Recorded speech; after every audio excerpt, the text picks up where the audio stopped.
What's good, YouTube? It's your boy Pro Winston. How y'all doing, guys? I have inducted another person in the Winston profiles. This person is a very interesting and talented player, I must say, and he's topped. You know what? I'm gonna let him tell y'all about himself. Can you introduce yourself, sir? You were doing a good job. But yeah, my name is Anthony F. Pascariello. That's how they put it on Konami at all the big events. When I'm up there, I look at my name and I see Anthony F. Pascariello. Everyone calls me Tony. My nickname is Ryo, like the card, no dash. Uh, yeah. Uh, Came in fifth at Nats when I cut the top 64. Then I got sacked in top 64. A lot of regional tops and a lot of YCSs that have failed, but you know, All right, all right. So where you from, bro? I am from Seymour, Connecticut, Stratford, ETC. Gaming ETC is my local, and two meets, two sides. Nizar, Sean Coover, Manny. Those are my guys. That's my team that I roll with. How long you been playing this game? Since it came out, man. Since I had Blue Eyes White Dragon structured decks, that Kaiba deck, and then I took a break until maybe 4 years ago. I came back and tried to play competitive with Crystal Beasts, but that, it didn't really work so well. So now I'm playing Plants instead of Crystal Beasts, and they do a little better. So, I mean, I guess that was the right choice. A little fucking better? Are you stupid? Like, I mean, it's all about consistency, and if they open the Sapphire Pegasus, no, no, all right, and maybe Plants are better. I mean, yeah, I think I made a mistake by bringing you on here because you're saying plants might be better. no, no, I no, yeah, I mean, Plants don't have that many good cards. Just BLS and Thunder King and Tengu and Tour Guide and Caius and Maxi and Dandelion, one for one, Lone Fire, Spore Glow, Bulb the Bree Dragon. But like Crystal Be it doesn't. That's an argument for a different interview. We'll save it for a different interview. If you come back, what is your understanding on a misplay? Uh, I believe a misplay is anything that is not the best possible play. So if I watch people play, and if there's any like middle ground play, if there's anything that's not like the best possible play, then it's a misplay because there's just something better that you could have done. You said that you've been playing since the game came out. Do you think that the game progressed or degressed from back then to now? Uh, it depends what dimension, I guess, because I feel like it's progressed, as far as number of players and just all out so many things. It's progress, but it's also like digress too, in terms of so many powerful cards have come out, and it's like it's just getting to that point where it's getting like a little silly now. It's like the skilled players are still winning, and I really like seeing that. But then there's some decks that are just like there's just too many like boss monsters. There's just so much that's happening that like Tour Guide. And then when Tour Guide like is gonna get hit, it's gonna be Tour Bus. And the longer the game like comes, the more cards get released, and the more cards get released, new things open up, and then new cards can like have a lot of correspondence with the really old cards, and then that makes something broken happen. So like it's come a long way, and like I love watching like the players and see stuff, but it's little out of hand. But I mean they're balancing it, so I can't complain about any of that. What is your greatest moment in the Yu-Gi-Oh trading card game? Oh man.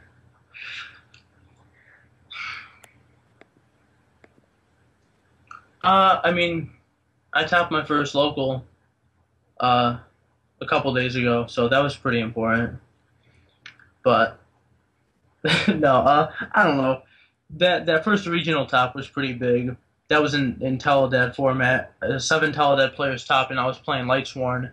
And I wouldn't say I was like amazing at that point, but it was either that or Nationals when I went X1 at Nats with like my own like 6 Sam build that I kind of like I ran triple grandmaster, trying to put a spin on things, and like just coming in fifth. That's pretty good. That was a pretty big accomplishment. You came in fifth after the Swiss rounds or after the whole thing was over?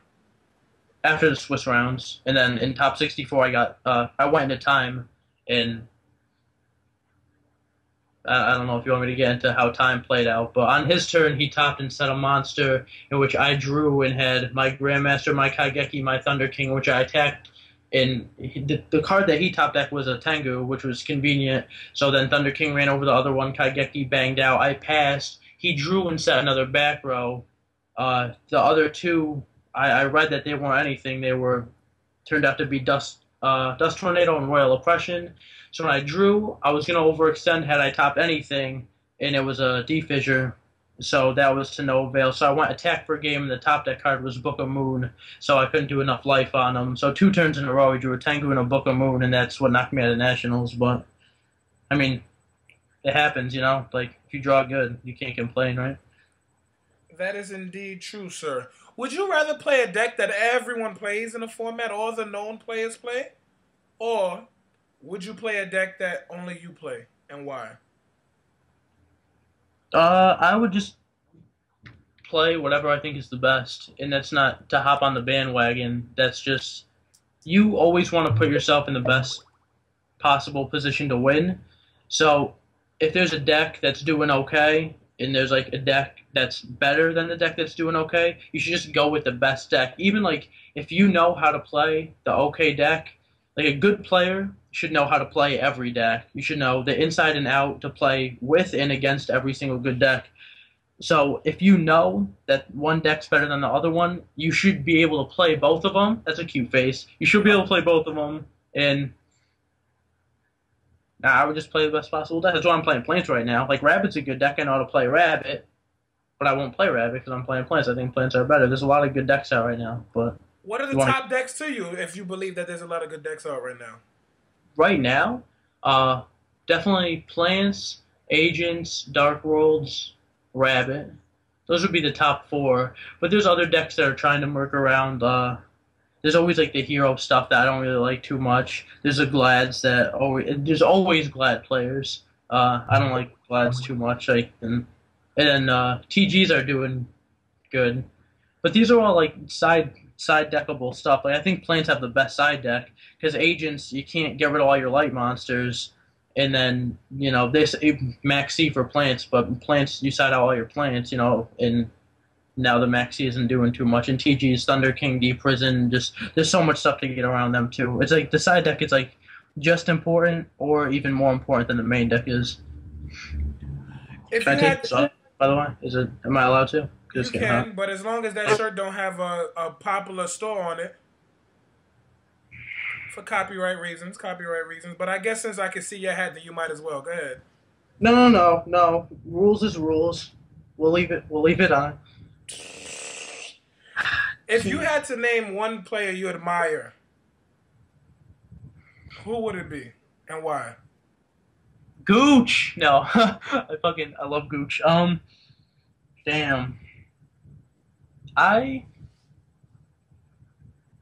a really big fan of George Velasquez, to be honest. He's a good friend of mine, but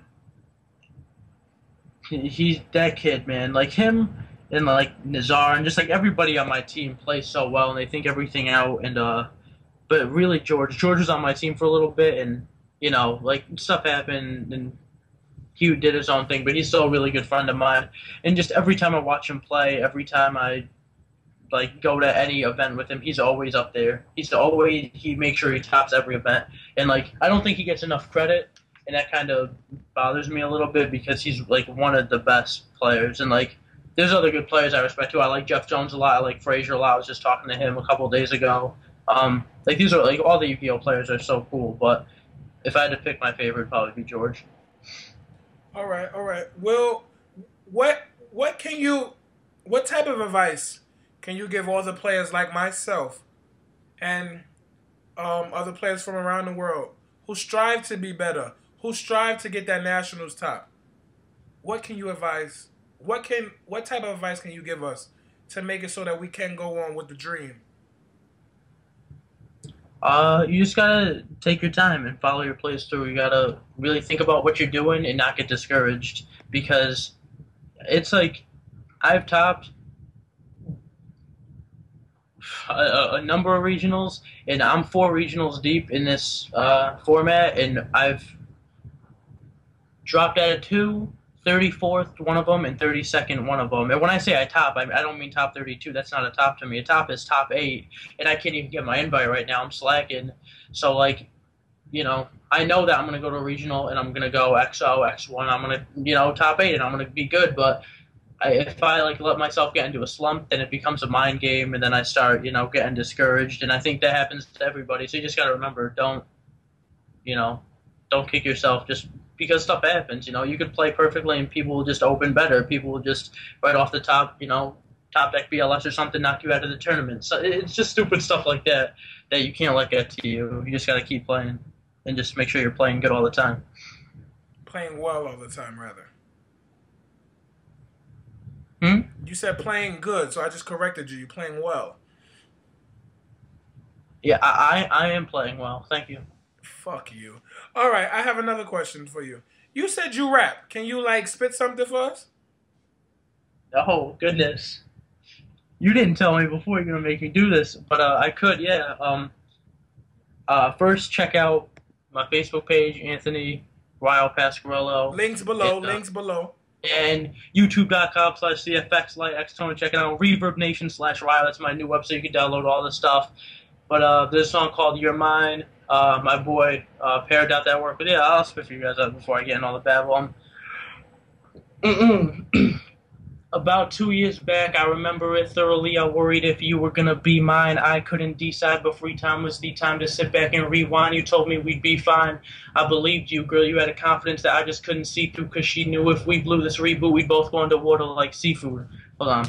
Anyway, we were both knocked back like featherweights, always shining out regardless what the weather say. And if the tempest came, we opened up like heaven's gates, investigate the mess we made until we're both back on cloud 9. Another fight, we'll make it round 9. I'm sure we'll fix it in the morning. We just aborted importance and then started snoring. Oh, all right, all right. So it seems like you spit fire and you make niggas retire. I see, I see.